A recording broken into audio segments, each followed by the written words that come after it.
Hi hello friends, ಹೇಗಿದ್ದೀರಾ? ಎಲ್ಲರೂ ಚೆನ್ನಾಗಿದ್ದೀರಾ ಅಂದ್ಕೊಂಡಿದ್ದೀನಿ. Welcome back to my channel. ನೀವು ನೋಡ್ತಾ ಇದ್ದೀರಾ ಮಂಡ್ಯ ಹುಡುಗಿ ವಿದ್ಯಾ ಚಾನಲ್. ನಾನು ನಿಮ್ಮ ವಿದ್ಯಾ.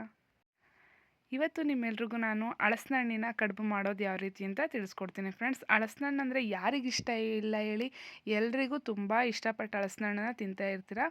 ಯಾವಾಗಲೂ ಹಲಸಿನ ಹಣ್ಣೇ ತಿನ್ನೋದಕ್ಕಿಂತ ಈ ರೀತಿ ನೀವು ಕಡುಬನ್ನ ಮಾಡ್ಕೊಂಡು ತಿನ್ನಿ. ತುಂಬ ಜಾಸ್ತಿ ಹಣ್ಣು ತಂದಿರ್ತೀರ, ಆವಾಗ ಈ ರೀತಿ ನೀವು ಹಲಸಿನ ಕಡುಬನ್ನ ಮಾಡ್ಕೊಂಡು ತಿಂದರೆ ತುಂಬ ಅಂದರೆ ತುಂಬ ಟೇಸ್ಟ್ ಚೆನ್ನಾಗಿರುತ್ತೆ ಫ್ರೆಂಡ್ಸ್. ಒಂದು ಸತಿ ಟ್ರೈ ಮಾಡಿ. ಮತ್ತು ಈ ರೆಸಿಪಿ ನೋಡೋಕ್ಕಿಂತ ಮುಂಚೆ ಯಾರೆಲ್ಲ ನನ್ನ ಚಾನಲ್ಗೆ ಸಬ್ಸ್ಕ್ರೈಬ್ ಮಾಡ್ಕೊಂಡು ನೋಡ್ತಾ ಇದ್ದೀರೋ ಥ್ಯಾಂಕ್ ಯು ಸೋ ಮಚ್ ಅಂತ ಹೇಳ್ತಾ, ಇನ್ನೂ ನನ್ನ ಚಾನಲ್ಗೆ ಯಾರೆಲ್ಲ ಸಬ್ಸ್ಕ್ರೈಬ್ ಮಾಡಿಲ್ವೋ ಪ್ಲೀಸ್ ಈಗಲೇ ಹೋಗಿ ಸಬ್ಸ್ಕ್ರೈಬ್ ಮಾಡಿ. ಮತ್ತು ಪಕ್ಕದಲ್ಲಿರುವಂಥ ಬೆಲ್ಲೈಕನ್ ಬಟನ್ನ ಕ್ಲಿಕ್ ಮಾಡಿ ಆದಷ್ಟು ನಿಮ್ಮ ಫ್ಯಾಮಿಲಿ ಫ್ರೆಂಡ್ಸ್ ಜೊತೆ ಶೇರ್ ಮಾಡೋದನ್ನು ಮರಿಬೇಡಿ. ಬನ್ನಿ ಫ್ರೆಂಡ್ಸ್, ಇವಾಗ ಮಾಡೋ ವಿಧಾನ ನೋಡೋಣ ಬನ್ನಿ. ಮೊದಲಿಗೆ ಫ್ರೆಂಡ್ಸ್, ನಾನಿಲ್ಲಿ ಅಕ್ಕಿನ ತೊಳೆದು ನೆನೆಸಿಟ್ಟಿದ್ದೀನಿ. ಒಂದು 2 ಅವರ್ ಆದರೂ ನೆನಿಬೇಕು ಇದು ಫ್ರೆಂಡ್ಸ್. ಈ ರೀತಿ ನೀಟಾಗೆ ತೊಳೆದು ನೆನೆಸಿಟ್ಟಿದ್ದೀನಿ. ಅಕ್ಕಿ ತೊಳೆದು ನೆನೆಸಿಟ್ಟು ಇಲ್ಲಿ ನಾನು ಹಲಸಿನ ಹಣ್ಣನ್ನು ಬಿಡಿಸಿ ಕಟ್ ಮಾಡಿ ಇಟ್ಕೊಂಡಿದ್ದೀನಿ.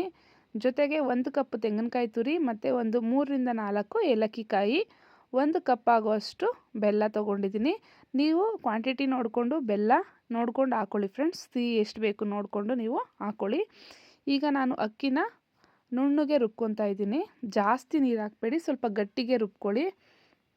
ಗಟ್ಟಿಗೆ ರುಬ್ಕೊಳ್ಳೋದ್ರಿಂದ ಅದು ಕಡುಬು ನೀಟಾಗಿ ಚೆನ್ನಾಗಿ ಬರುತ್ತೆ. ನೋಡಿ, ಈ ರೀತಿ ನಾನು ರುಬ್ಕೊಂಡಿದ್ದೀನಿ. ತುಂಬ ನೀರು ಹಾಕ್ಕೊಂಡಿಲ್ಲ, ಸ್ವಲ್ಪ ನೀರನ್ನು ಚಿಮ್ಕಿಸ್ಕೊಂಡು ರುಬ್ಕೊಂಡಿದ್ದೀನಿ. ಮತ್ತು 1 ಕಪ್ ತೆಂಗಿನಕಾಯಿ ತುರಿ ತೊಗೊಂಡಿದ್ದೀನಿ. ತೆಂಗಿನಕಾಯಿ ತುರಿ ಮತ್ತು ಹಲಸಿನ ಹಣ್ಣು, 1 ಕಪ್ ಬೆಲ್ಲ, ಏಲಕ್ಕಿ ಇಷ್ಟನ್ನು ಗ್ರೈಂಡ್ ಮಾಡ್ಕೊತಾ ಇದ್ದೀನಿ.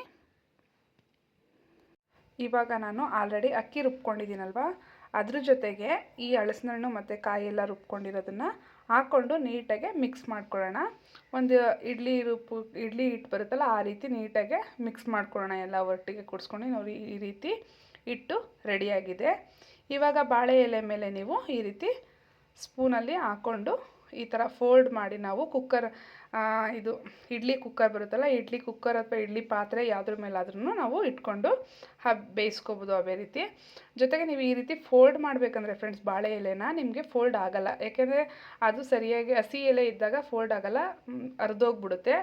ಇದನ್ನು ನಾನೇನು ಮಾಡಿದ್ದೀನಿ ಅಂದರೆ, ಇಲ್ಲಿ ಈ ಬಾಳೆ ಎಲೆನ ಸ್ಟವ್ ಮೇಲೆ ಈ ರೀತಿ ಬಿಸಿ ಮಾಡಿಕೊಂಡಾಗ ನಾವು ಯಾವ ರೀತಿ ಫೋಲ್ಡ್ ಮಾಡ್ತೀವೋ ಆ ರೀತಿ ಫೋಲ್ಡ್ ಆಗುತ್ತೆ, ಹರ್ಕೊಳ್ಳಲ್ಲ. ಇದು ಯಾವುದೇ ರೀತಿ ಬಾಳೆ ಎಲೆ ಹರಿದೋಗಲ್ಲ. ಈ ರೀತಿ ಸ್ಟವ್ ಮೇಲೆ ನಾವು ಬಿಸಿ ಮಾಡಿ ಎಲೆನ ಇಟ್ಕೋಬೇಕು. ಎಲ್ಲ ಎಲೆಗಳನ್ನ ಇಟ್ಕೊಂಡು ನಾವು ಒಂದೊಂದೇ ಹಾಕ್ತಾ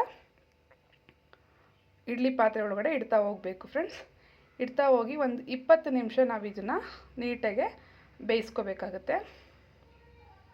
ಚೆನ್ನಾಗಿ ಬರುತ್ತೆ. ನೀಟಾಗಿ ಒಂದು 20 ನಿಮಿಷ ಬೇಯಿಸಿದ್ರೆ ಚೆನ್ನಾಗಿ ಬರುತ್ತೆ. ಈಗ ನಾನು ಮುಚ್ಚಿ ಇಡ್ತಾ ಇದ್ದೀನಿ. ಒಂದು 20 ನಿಮಿಷ ನೀಟಾಗಿ ಇದನ್ನು ಬೇಯಿಸ್ಕೊಳ್ಳೋಣ. ತುಂಬ ಅಂದರೆ ತುಂಬ ಟೇಸ್ಟ್ ಚೆನ್ನಾಗಿರುತ್ತೆ ಫ್ರೆಂಡ್ಸ್. ನೀವು ಕೂಡ ಟ್ರೈ ಮಾಡಿ. ಇವಾಗ 20 ನಿಮಿಷ ಬೇಯಕ್ಕಿಟ್ಟಿದ್ದೀನಿ ನೋಡಿ. ಇವಾಗ 20 ನಿಮಿಷ ಆಗಿದೆ. ಇವಾಗ ನಾನು ಓಪನ್ ಮಾಡ್ತಾಯಿದ್ದೀನಿ.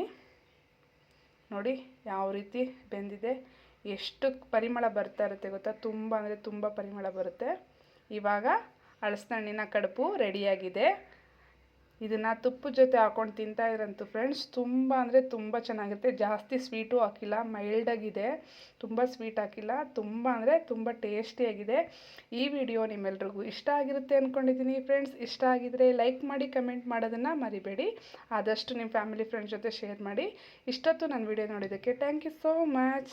ಬಾಯ್ ಬಾಯ್.